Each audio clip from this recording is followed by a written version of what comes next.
Shalom saudara terkasih di dalam Tuhan Yesus Kristus. Sebelum kita memulai aktivitas kita hari ini, mari kita berdoa terlebih dahulu.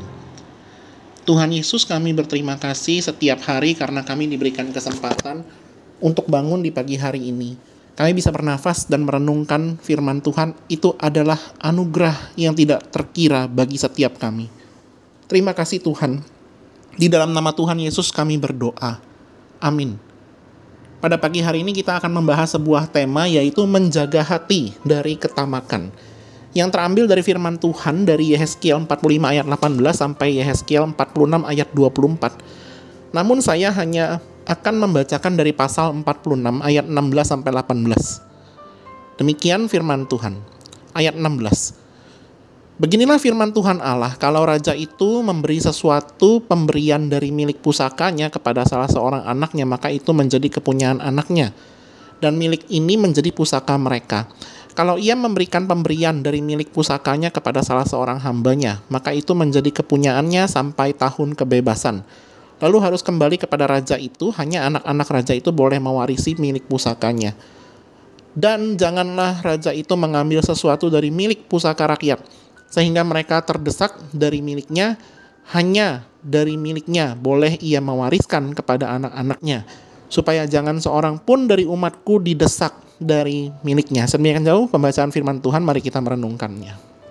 Saudara, pada beberapa waktu yang lalu, saya sempat melihat sebuah video di YouTube yang terjadi di Malaysia. Ada seorang pengembang klaster perumahan kecil yang menjual tanah di tahun 1985 dan para penghuni sudah memiliki sertifikat tanah. Nah, tetapi setelah lewat 20 tahun, entah bagaimana caranya si pengembang ini menjual, ya. Kemudian dalam tahun-tahun terakhir ini dia menjual yang namanya jalan raya. Nah, sekali lagi dia menjual jalan, ya, jalan yang ada di klaster perumahan itu. Jadi sampai kepada akses keluar masuk perumahan. Nah, tentu para penghuni perumahan tersebut menjadi marah. Lah, kok jalan perumahan bisa dijual? Nah, ternyata memang sang pengembang itu punya 1000 akal untuk meraih keuntungan. Nah, akhirnya orang-orang atau penghuni yang ada di perumahan tersebut tidak bisa keluar masuk karena orang yang membeli jalan raya tersebut yang ada di perumahan itu mengenakan denda kalau seandainya melewati batas milik tanah miliknya. Nah, mungkin kalau kejadian ini ada di Indonesia bisa dikatakan sebagai salah satu kasus dari mafia tanah.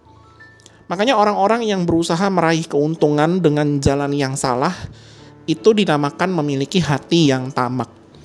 Ketamakan itu sendiri seperti jurang yang tidak berujung, karena pada dasarnya hati manusia itu tidak akan pernah terpuaskan. Di Yehezkiel 46 kita melihat sebenarnya bahwa Tuhan menuntut seorang penguasa, lebih spesifiknya adalah raja, agar ia menjadi teladan bagi rakyatnya. Karena apa yang dilakukan oleh raja itu akan dilihat dan juga akan ditiru oleh rakyatnya. Maka tidak heran jika kita membaca di kitab Raja-Raja, jika ada jika ada raja yang baik dan taat kepada Tuhan, maka rakyatnya akan mengikuti dirinya untuk taat kepada Tuhan. Jika ada raja yang membangkang dan melawan Tuhan, maka rakyatnya pun juga akan melawan dan menghina Tuhan. Namun secara spesifik kita melihat di ayat 16 sampai 18 bahwa raja tidak boleh merampas apa yang menjadi hak milik dari rakyatnya. Artinya, raja atau penguasa itu tidak boleh melakukan kekuasaannya dengan cara yang semena-mena. Hal ini bukan hanya berlaku kepada raja yang ada di zaman dahulu, tetapi juga orang-orang Kristen yang ada pada zaman modern ini atau zaman perjanjian baru ini. Kita sebagai orang-orang Kristen yang ada di perjanjian baru dikatakan sebagai imamat yang rajani di 1 Petrus 2 ayat 9. Artinya kita dipanggil untuk menyuarakan suara kenabian, yaitu kebenaran firman Tuhan. Mendoakan orang lain selayaknya imam dan menjadi teladan seperti para raja terdahulu. Kita dilihat oleh dunia karena kita adalah terang dari dunia ini. Maka dari itu kita belajar firman Tuhan pada hari ini agar kita tidak menjadi tamak. Kalau kita melihat apa yang dipunyai oleh orang lain, janganlah kita iri. Nah, jangan sampai kalau seandainya kita iri, lalu berusaha dengan sekuat tenaga kita agar kita memperoleh apa yang kita inginkan. Dan ternyata memang tamak dan iri hati itu sudah satu paket di dalam kehidupan ini. Maka cara yang terbaik agar kita tidak menjadi tamak, yaitu dengan cara kita banyak-banyak bersyukur. Nah, kita perlu syukuri nih hal-hal apa saja yang Tuhan berikan kepada kita yang tidak dimiliki oleh orang lain. Misalnya begini, Tuhan, aku bersyukur kalau aku masih sehat, karena ternyata memang banyak orang-orang yang aku kenal tidak sesehat aku.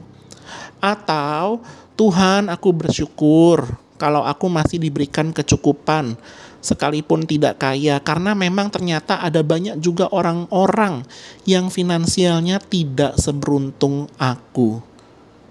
Nah, memang ada banyak hal sekali yang bisa kita syukuri di dalam kehidupan kita ini. Tentu tujuannya bersyukur dan membandingkan diri dengan orang lain bukan karena kita mau jadi sombong, tetapi karena kita bersyukur atas setiap anugerah Tuhan yang Tuhan berikan kepada kita. Obat dari ketamakan itu adalah bersyukur.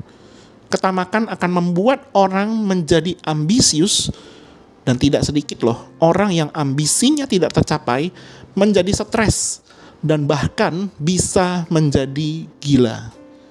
Kita sebagai orang-orang Kristen percaya bahwa satu helai rambut pun tidak akan jatuh tanpa seizin Tuhan. Makanya kalau Tuhan sudah memberikan berkat kepada kita, tidak ada satupun yang dapat melarang. Kalau belum, maka kita harus bersabar dan selalu bersyukur. Mari kita berdoa. Tuhan, terima kasih untuk firman-Mu yang mengingatkan kami bahwa kami harus menjaga hati kami agar kami tidak boleh tamak di dalam kehidupan kami. Tuhan yang terus tolong kami agar kami memiliki hati yang murni di hadapan Tuhan.